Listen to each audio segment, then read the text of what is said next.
perfect. So I'm just going to start the event now.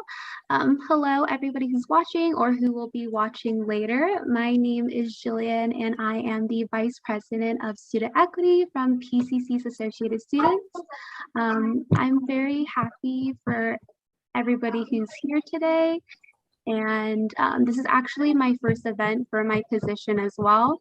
So I'm just excited to be able to share this conversation with you all. So just to give you a gist of what we'll be talking about today, we are going to discuss how communities of color have been mistreated by the healthcare system. And one community of color that has been mistreated has been the Black community. And with three other guests, we are just going to really acknowledge those past and present experiences and acknowledge the fact of how communities of color are afraid to get the vaccine or to trust the vaccine due to those experiences. I'm going to introduce each guest. Our first guest is going to be Professor Blackshear. May you please introduce yourself? Good afternoon.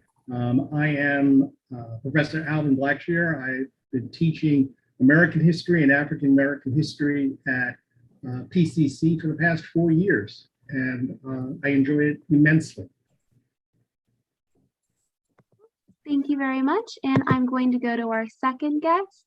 Dr. Young, may you please introduce yourself? Good afternoon, everyone. My name is Dr. Micah Young. I serve as the Dean of Health Sciences at Pasadena City College, and I have been here for a little bit over a year and a half. Thank you very much. And our third guest will be Halle. May you please introduce yourself? Hi, my name's Halle, and I'm a first year here at PCC. This is my first time in college, so I'm very excited to be talking about, to you guys. And I'm also vaccinated, and that's what I'll be talking to you guys about. And my pronouns are she, her. Thank you very much to everyone that is participating and for introducing yourself. As I stated before, Professor Blackshear is going to be our first guest, so I will start with the questions. But this is a collaborative experience with everybody, so I hope that as the time goes on, you can ask Professor Blackshear some questions, as well as the two other guests are going to go. So Professor Blackshear, I will start with the first question. May you please discuss the historical context of how the Black community or communities of color have been mistreated by the healthcare system? Well, that's a good question. I should first start by saying that I'm not a medical doctor. I don't have a degree or background in medicine. My degree and my background is the study of history and the relevance and the significance of historical events, and the historic narrative, which can help us understand the present. So to kind of answer your question, on the face of it, the vaccine is really the best chance to end COVID. But the problem that exists within the African American community, within the Black community, is vaccine hesitancy, and that it's my analysis is that it's really grounded in a historical reality that Blacks have in relation to their citizenship with their country. And COVID has exposed a number of inequities, and the fact of access and hesitancy, the structural inequities that we find have now been played out for everyone to see. But historically, if we just take a second, historically, if we step back, the lack of trust that many African American people have, it really comes from a long legacy of discrimination and exploitation and mistreatment by the medical community. Many of us are familiar with the Tuskegee experiment, which began in 1932. It ended about 40 years later in 1973, when it was exposed by a newspaper reporter, rather than the medical community, where Black men with syphilis were promised treatment, and they were led to believe that they were being treated, but in actuality, they weren't. So, and the Tuskegee experiment just basically reminds us of the non-therapeutic experimental conduct by the medical community, seeing Black men or Blacks as disposable. So that really, it speaks volumes in regards to it being a metaphor for the breach of trust rooted in racism that is part of our African-American history. I mean, there are other examples also.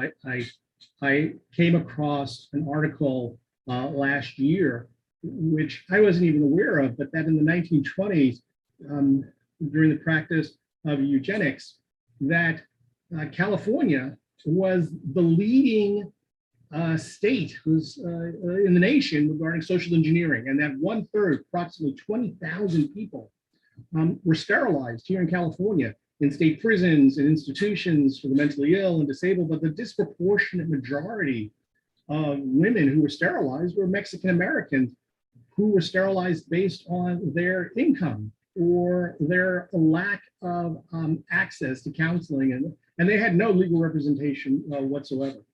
So the point that I think the lens that we can kind of view vaccine hesitancy in the African-American community is Blacks are disproportionately affected by poverty, mass incarceration, infant mortality, limited to healthcare access, and they also suffer with underlying health conditions, be it heart disease, diabetes, and respiratory and high blood pressure. There are all these complications that specifically attack African Americans, which also remove their ability to have trust in the healthcare system.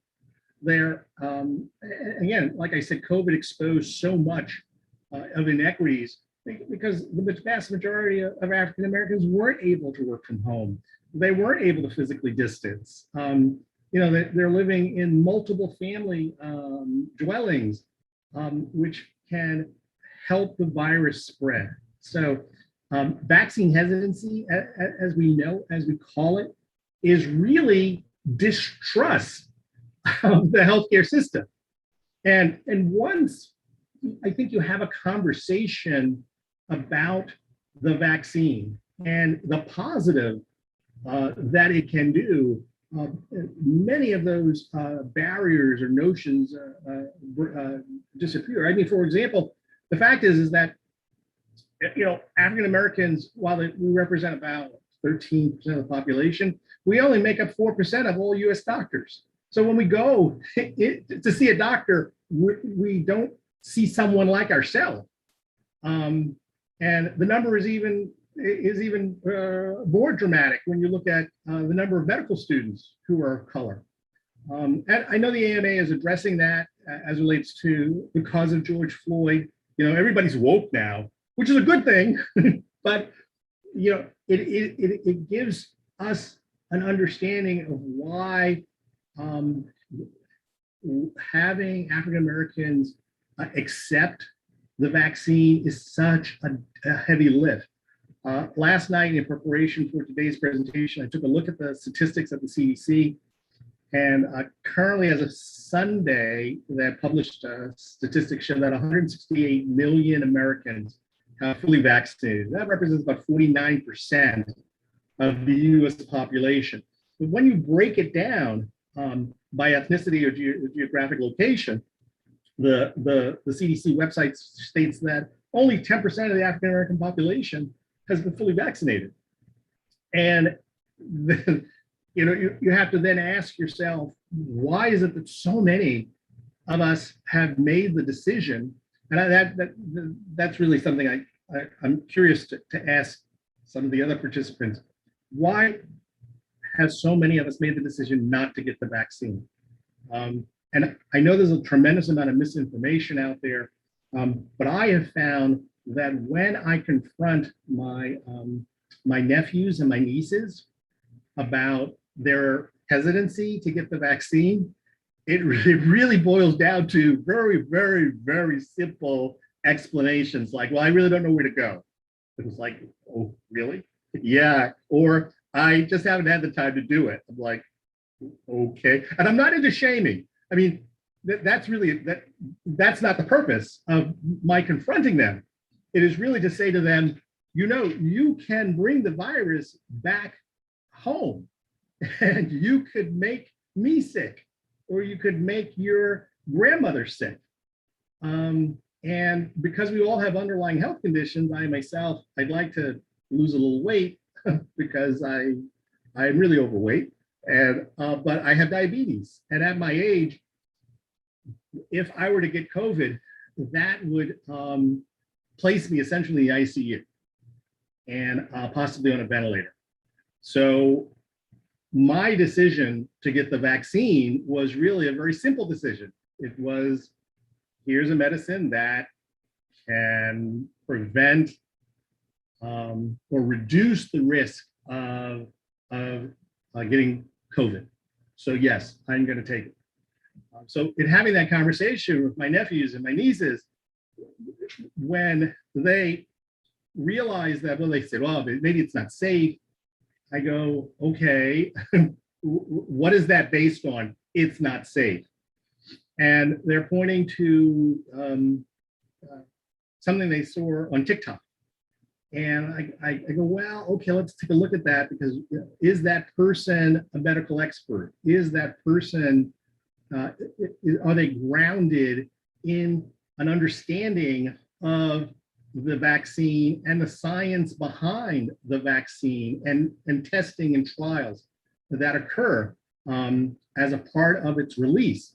And as I start to pick away at that, they themselves realize, well, I guess that person, the reason they're on my list is because I follow their makeup tips.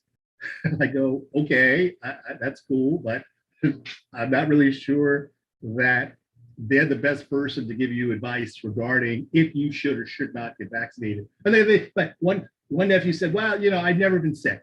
I'm not worried about COVID. And I go, well, again, you could be asymptomatic, but carry the virus and then give it to someone who is 4 years old or 3 years old, whose immune system is just developing, or someone who is just an infant.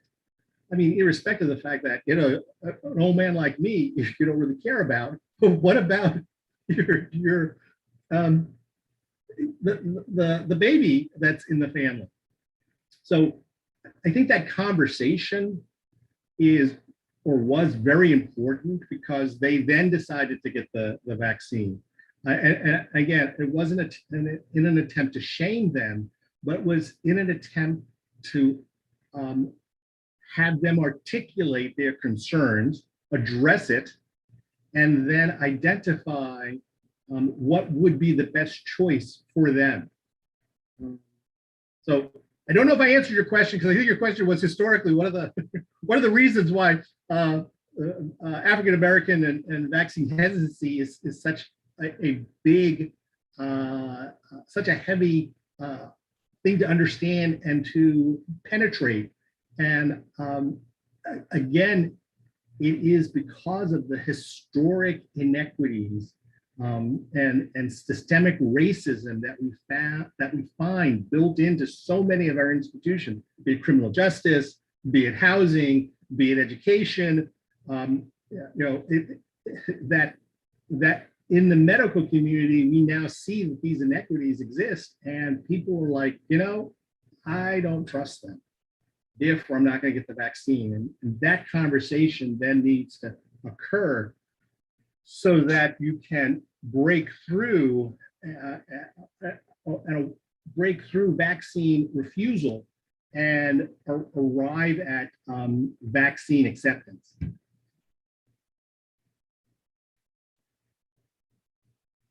Thank you so much for sharing that. And I really want to add something to what you said of how poverty, and I think that a lot of Black and Brown people represent essential workers. And I think that a lot of the fear comes from the different side effects of like getting the COVID-19 vaccine, is that, oh, will I be facing different side effects, or will I not be feeling well? So I'm able to build up my immune system in order if I do get COVID in order to like build up my immune system. So I feel like that's also a big factor too, that Black and brown people disproportionately represent essential workers, and they're very scared to be able to simply just take a day off because that could make them fall back on different money struggles or rent or anything like that. But I feel like you did answer that question, and I really appreciate it. And our last question is, how did you really come, I would say, like, come in the conversation with yourself on how to get the COVID-19 vaccine, not just generally when thinking about that, but how it relates back to our identity and understanding what our community has experienced. Did you have any hesitancy because of the history, you know, of our people and what we've experienced? And how did you deal with that? The very simple answer was yes. I approached the announcement of Operation Warp Speed by former President Trump with great suspicion. I was like, you know, I don't trust Trump to do anything right. So he has repeatedly, I mean, when he did a news conference and said that maybe people can inject bleach into their bodies, I just did a face plant and said, you know, wow, because there are going to be people who are going to do that based on what he said.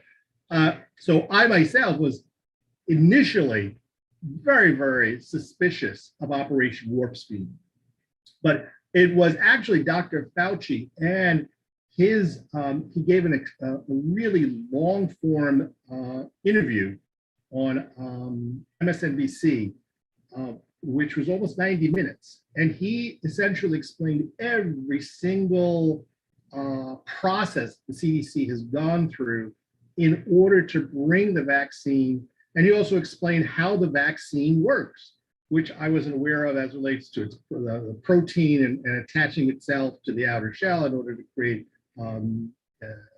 immunotopes that are part of the body. Again, I'm not a doctor, so I can't, or an immunologist, so I myself can't explain it, but that gave me a level of trust that the vaccine was effective and something that I should pursue because of my own health condition. Again, unfortunately, I have a number of fraternity brothers. I have former co-workers who have succumbed to COVID-19. And again, they themselves had underlying health conditions that put them at risk. So I guess it was a kind of very selfish thing for me to kind of quickly go from vaccine hesitancy to vaccine adoption because I started to see people around me getting very sick and then die.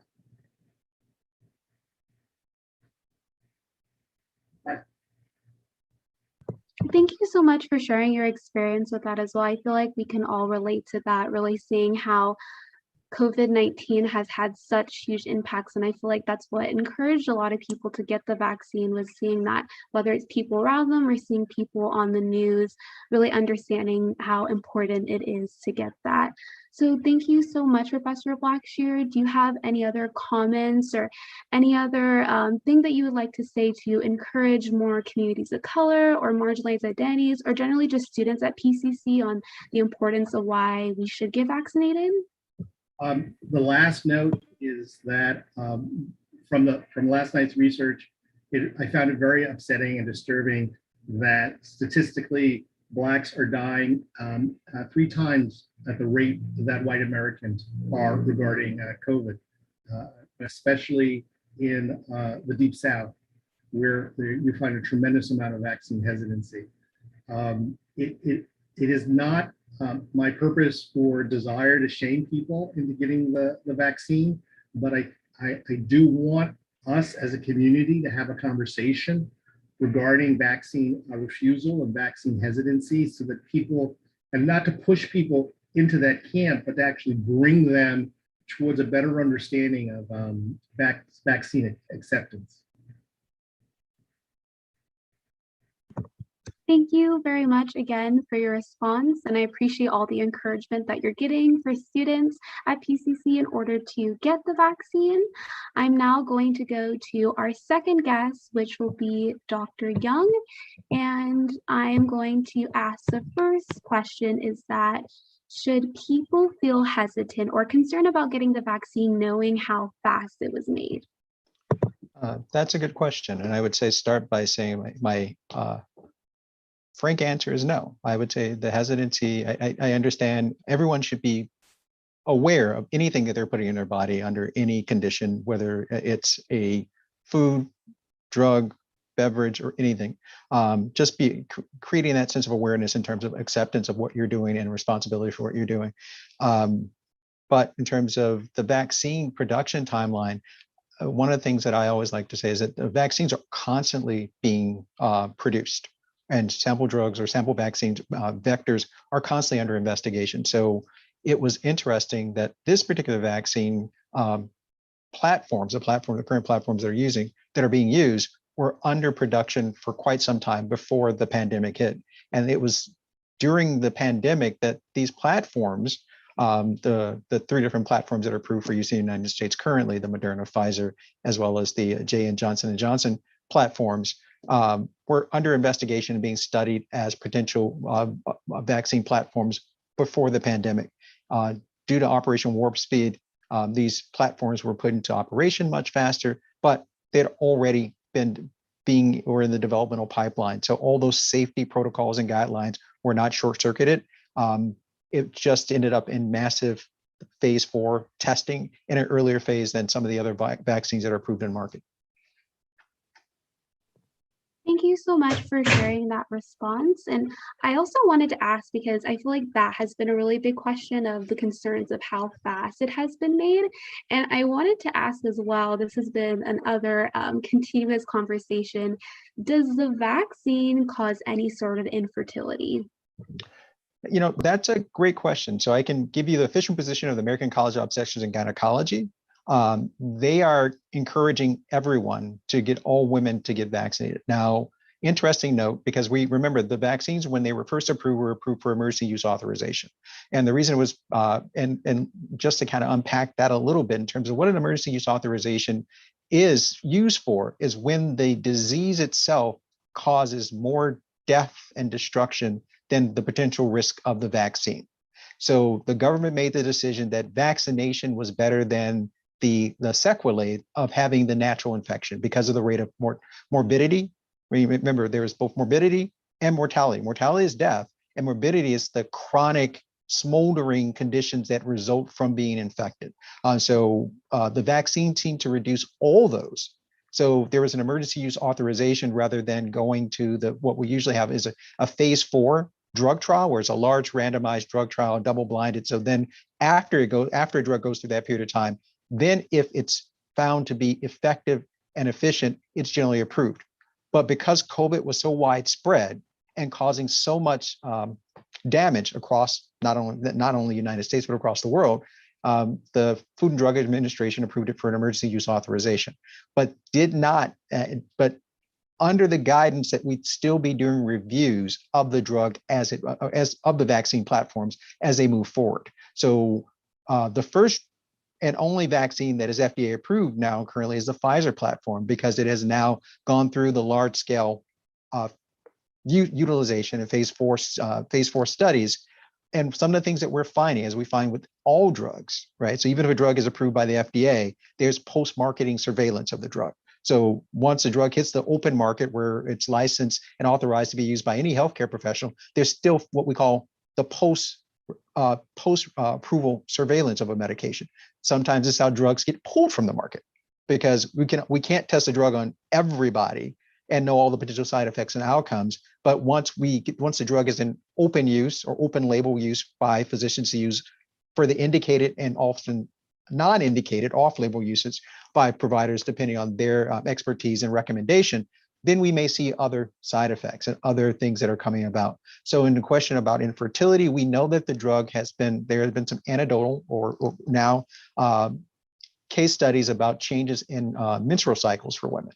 related to the vaccine, where women are having heavier periods, potentially more painful periods, and a prolonged bleeding that has been documented to last in some women for up to a few months before they return back to normal.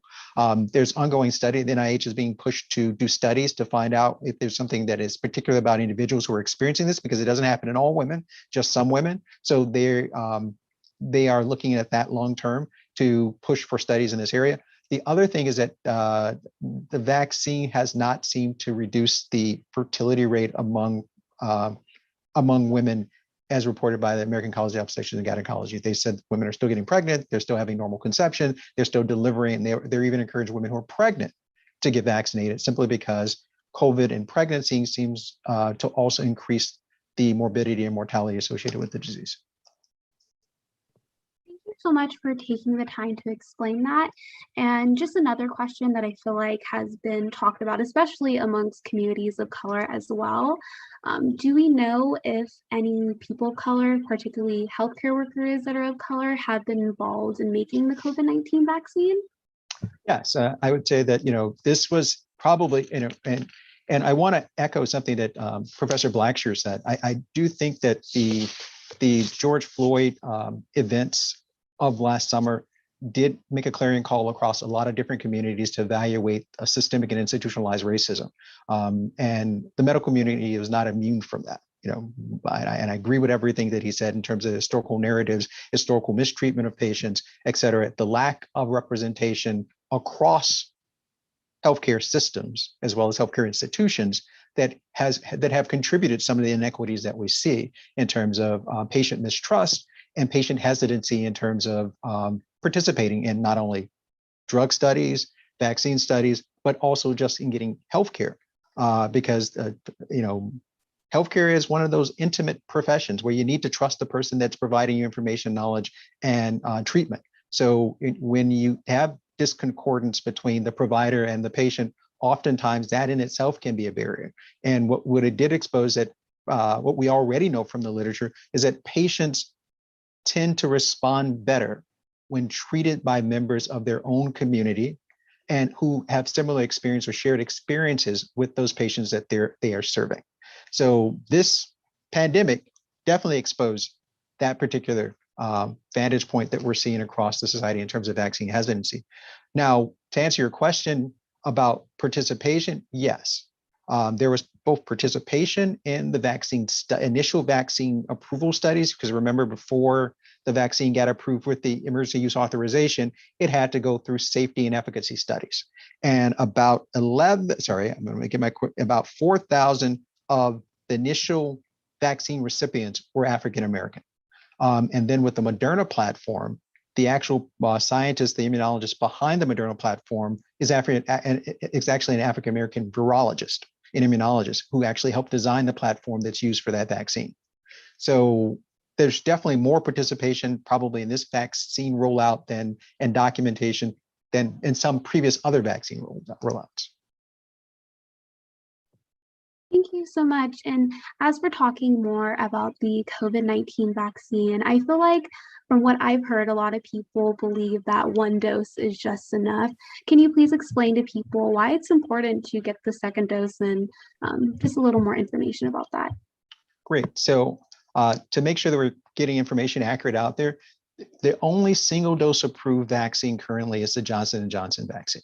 So if you get the J&J vaccine platform, one dose is sufficient. It is a one-shot vaccination.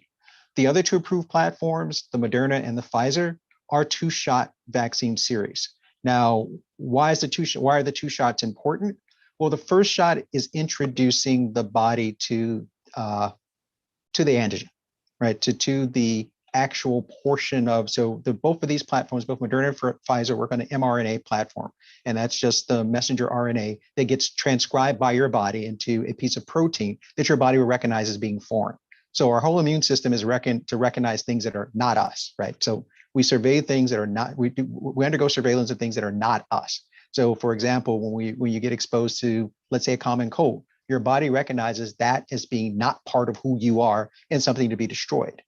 Now, a common cold is usually incidental. It's not, most people don't have severe outcomes from the common cold. So it's something that casual we encounter, we recognize it, and it feels icky for a couple of days and you get better. Whereas in this case, this particular virus is much more pathogenic, disease causing, disease promoting, and much more virulent. So the first dose gets your body to start the recognition process in terms of building some core immunity. Your second dose actually builds your memory cells, right? So it expands the cluster of memory cells and preformed antibodies, right? So the first time you see something, you develop some immunity to it. The second time you see it, you master that thing and you begin to develop more immunity to it and you rev up your immune system. So for example, with other vaccines, right? For example, we all have probably had the measles, mumps, rubella series, et cetera. That's to protect us in case we come in contact with those viruses within the scope of regular working conditions and et cetera. So that if our body sees those things, now most of us have through our early pediatric days had multiple series of those vaccines, so that now as adults, we have what we call resistance or immunity, right? It's inherent immunity because one, if we see those viruses in our environment, our immune system is already primed and ready to respond. That's what the 2 doses of the Moderna and Pfizer do for us. They allow us to see and recognize that virus and be ready to mount an immune response in case we encounter the natural virus in our daily lives. Now, I will say that the initial platforms were developed for the primary variant that was circulating to circa 2020. The Delta strain does seem to have a little bit of more breakthrough than the previous strain that were the original vaccine was developed for. However, the vaccines still are effective at preventing severe injury or severe hospitalization and severe injury and death in most people. So it is still advantageous to get the vaccine to prevent acquisition of the Delta strain, which is the most commonly circulating strain now in our society. And my last question, which I think is important to ask, even though we are vaccinated, even though we went through either it's the 1 dose or it's the 2nd dose, depending on which one we get, should we still be wearing masks? Yes. So the CDC has, and so I want to address the question, but I want to put a little context around that before I give an answer. This is pretty much the world's 2nd year in dealing with this virus in the human population. So we're still in this learning phase. So information is going to change as we gather more information and as more science is done and more research is done in terms of how we address and the best approaches to addressing this particular virus. So if anyone tells you they have all the answers to how to address this virus, they're being disingenuous. We will learn more as because this is just a 2nd year. I mean, think about, we still change guidelines for things like the human papillomavirus vaccine. We still change guidelines for the other vaccines that are available as we acquire more information and more research is done. This, because it still is in a novel phase, right? The world is still just adjusting and dealing with this particular virus and the vaccination series that is required. And also addressing the various mutant strains, right? The mutations that occur with naturally occurring mutations. This information is subject to change. So there is no, hey, one and done, this is information, let's go. And so we have to make sure that where we're getting our information from is a reliable source, as Professor Blackshear said, not from, your friend's Instagram page, not from Yahoo. Look for reputable sources of information, whether it's the CDC, the NIH. Hopefully, this will encourage people to find a provider or someone that they can trust, that they can have these conversations with. Because I would say that would be the best source of information in terms of an individual as a physician or nurse that you trust, that you can actually have this conversation with, that knows you on an intimate level in the sense of knowing your medical history, your risk factors, et cetera, so they can help walk you through any of the questions that you have. Now, as far as the mask guidance, the CDC did reverse its mask guidance after the Delta strain became more prevalent. Because we have a whole population of people who are below the vaccination age, right? So even with the emergency use authorization, there's still no pediatric vaccine approval. So even though folks who are fully vaccinated, they can still contract and potentially spread the virus to other people. Now, asymptomatically, and that's an important part. You may not feel sick, you may not be sick, you may not even have the sniffles. That doesn't mean that potentially you cannot spread it to someone else. It means your vaccination's working. It's just that you potentially can have the ability to spread to someone else, which is why the CDC has asked folks to mask in indoor settings and gatherings in other settings where we're not sure of the entirety of the vaccination status of everybody that's there. Also, to prevent this asymptomatic spread, understanding that there's still populations that are not vaccinated where we're seeing a lot of deleterious outcomes now. Your pediatric patients, your teenagers, some of the teenagers who are below the age of 12 who are not getting vaccinated. So, or preteens, and some of the teenagers who have not vaccinated yet. So, and this is where we're seeing the increasing numbers of people being impacted and affected by COVID at this time. Thank you so much for all that information, and I hope that each of your answers are going to encourage more PCC students to not only get the vaccine, but just generally know a variety of things that are important to know as we are still in this pandemic. I am going to move on to the third best, which will be Halle. And my question for you is, I know that you told me that you did get vaccinated. And just the first question is, why did you think that it was important for you personally to get vaccinated? Hi. I thought that it was important to get vaccinated, not just for myself and my safety, but because I have immunocompromised family members and friends, and I didn't want to spread the virus to them, because I know that if I got COVID, I'm still don't know about like all the effects, but I might be affected long term, but also that if I got it and passed it to them, that they would potentially end up in ICU or potentially not make it through the virus. So I thought it was important for me to get it, not only to protect myself, but others around me. And then I also started thinking, like, I think a lot. So I started thinking on a wider scale, like, okay, if I go to the store to get groceries, am I going to be carrying this virus to people around me?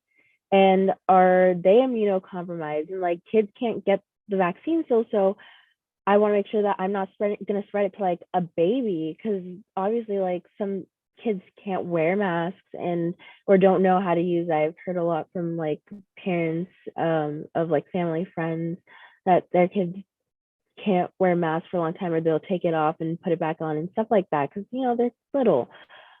So I took it into my own hands in getting vaccinated to protect everybody around me, not just myself.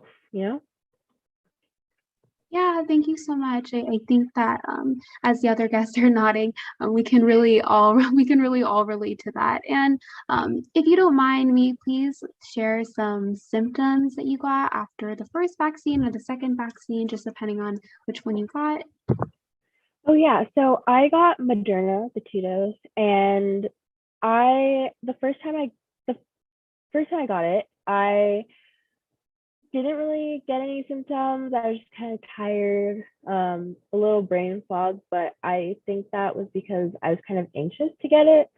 And the second dose, I got a few more symptoms. So I got kind of like a light headache, and I was kind of fatigued for like a day after I got it. And I thought I had like a light fever.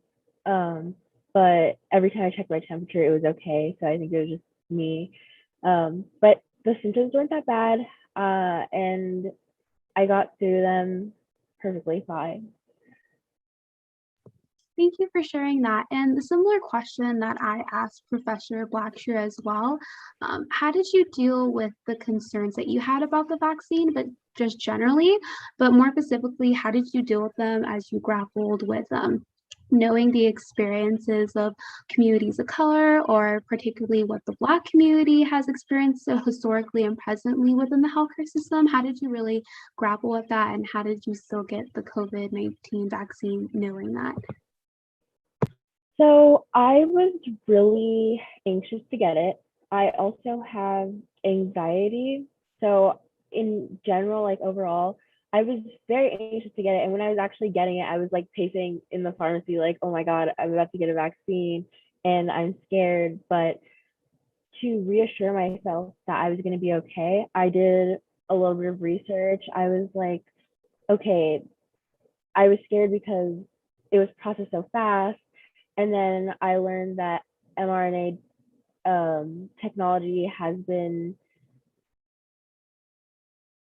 like researched for a while. So I was like, okay, that assures me a little bit more. And then I talked to other people who got the vaccine. So like my grandparents got vaccinated first because they were like one of the first people to some of the first like in the first batch. So I talked to them and they were like, I was okay, you'll be okay too. And I was like, okay. And then I talked to my mom, who's a teacher, and her coworkers have been vaccinated. And she was like, well, my coworker got vaccinated and she's okay. And I got vaccinated and I'm okay. And you like live with me. So you'll be okay. And so I was like, okay, I have family that did. And then I talked to friends and I was like, how was your experience? And they're just like, oh, well, I was just a little bit tired afterwards, but just drink water and you'll be okay. And I was like, okay. So I drank a lot of water before I got my vaccine.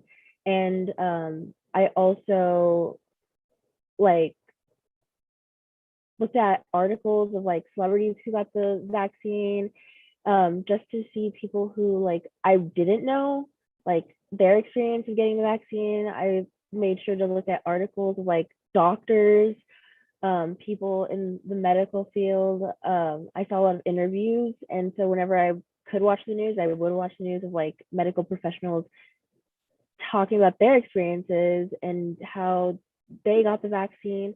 And so I assured myself that I would be okay, even though I know that the Black community hasn't always been treated right by the medical system. I knew that I had to get the vaccine for my safety, but for other people's safety. And that was also another big factor into helping my anxiety throughout the process. Thank you so much for sharing that and being vulnerable to people that are watching. I also wanted to ask you, do you have any last words of encouragement for the Black community or communities of color, or just generally students at PCC that are still feeling this hesitancy about getting the COVID-19 vaccine, whether that's at a pharmacy or coming to PCC to get it as well?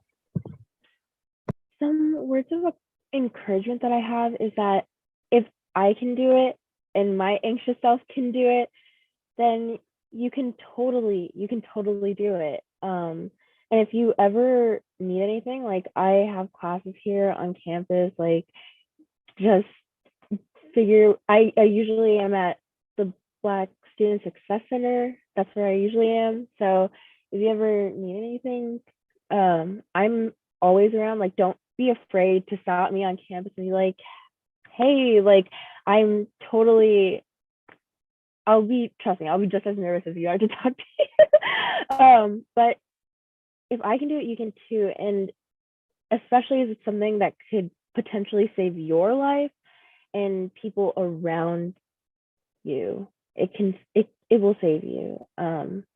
So yeah, that's what I have. Those are the words of encouragement that I can give you.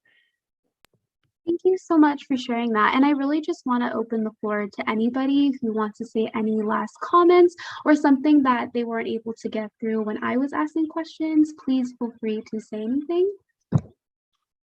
Yeah, I just wanted to want to thank the other panelists, but also to especially thank Haley for sharing her story about getting vaccinated. Most people experience mild symptoms. There are some people who have, worse symptoms. I myself, when I got it, had some similar symptoms in terms of feeling like you're sick and everything else for the first couple of days. But I always tell people that's the clear indication sign of the vaccine's working. If you get it and you don't feel anything, that's great.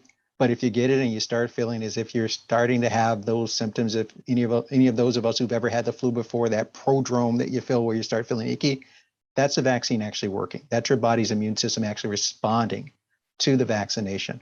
And generally the first dose is usually milder than the second dose. Why? Because as we talked about, that first dose, introducing it to your body, getting your body ready for to protect itself. That second dose, when you show it to your body, it says, hey, I know what that is, attack it.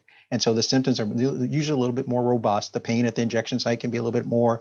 People feel probably a little bit more fatigue, sometimes a little bit fever, chills and things like that, a little bit more after the second dose, but that's anticipated. But I also say that the nice thing about the rollout of this particular vaccine is that Unlike most other vaccines that you've probably had in your life, there's this monitoring period that takes place across every platform where the vaccine is being rolled out, where we usually watch people for about 5 to 15 minute period after the vaccine, just to make sure that they're okay. And that's a good thing, because most of the quote unquote severe side effects of the vaccine occur within that first window. So we're there to monitor folks to make sure that, if there's a severe reaction to the vaccine, which is rare, extremely rare, but 99.9% of them are caught within that 15-minute window. So we have healthcare professionals there to make sure that they're okay. And with that, the morbidity and mortality rate from vaccination is extremely low. So I would encourage everybody who wants to get vaccinated to get vaccinated. Thank you so much for that. Would anybody else like to add anything? Yeah. I also want to say thank you to the other panelists. It was good hearing from a doctor and from my own professor some of the history. And thank you, Jillian, for asking me to come on, because it was fun.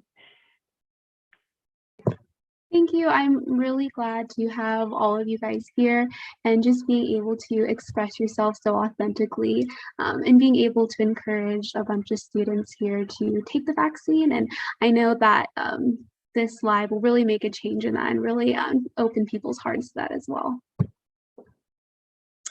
All right, great. So I think that is all. Thank you so much to everybody who attended, all the panelists, and even all the people that are watching, either that's later or right now. Thank you again. And yes, if you guys have any questions, whether that's contacting me, Professor Blackshear, Halle, or Dr. Young, please feel free to do so. But yeah, thank you so much, everyone. I'm going to end the live stream. Jillian, can I add something? Yes. Hi, sorry, I'm jumping in. My name's Carrie Fuso. I work with the Office of Student Life. And I just want to let folks know and just remind students about the vaccine requirement to be on campus.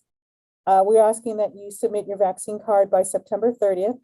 And just letting you know that the time is kind of running out. If you haven't had your vaccine and you're thinking about taking it, or this workshop convinced you that it's okay to take it, we'd just like to remind you that you might want to consider taking the Johnson & Johnson, which is the single dose. And then you will meet the requirement to be on campus, and you could submit your vaccination card to the college to be able to be on campus. But whatever you do, whatever vaccine you feel comfortable with, whatever you feel you've talked with your doctor about and your family about, and you feel comfortable taking, please make sure you get that second dose in time. And the college is just asking you, as soon as you get that second dose, submit your vaccine card so we have it on record so we can continue to have you on campus. But thank you all to the panel, and thank you for taking your time and sharing your information. I really do appreciate it. Thank you. Thank you. Bye, everyone.